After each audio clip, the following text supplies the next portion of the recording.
وقال إني ذاهب إلى ربي سيهدين رب هب لي من الصالحين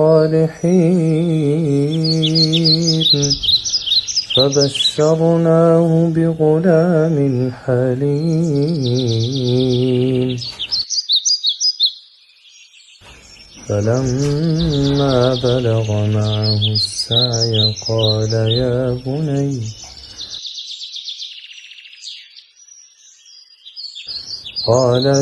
بني إني أرى في المنام أني أذبحك فانظر. يا أحمد تعال اما اسمعك حاجه. يقول الله عز وجل: يا ابن آدم خلقتك للعبادة فلا تلعب وضمنت لك رزقك فلا تتعب فوعزتي وجلالي.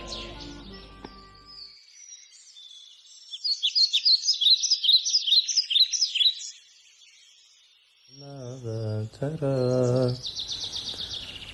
قال يا أبت افعل ما تؤمر ستجدني إن شاء الله من الصابرين.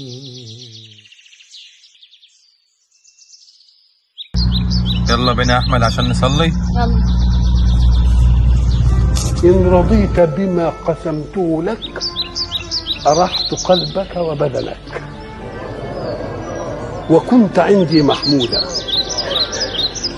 وإن أنت لم ترضى بما قسمته لك فوعزتي وجلالي لأسلطن عليك الدنيا تركض فيها ركض الوحوش.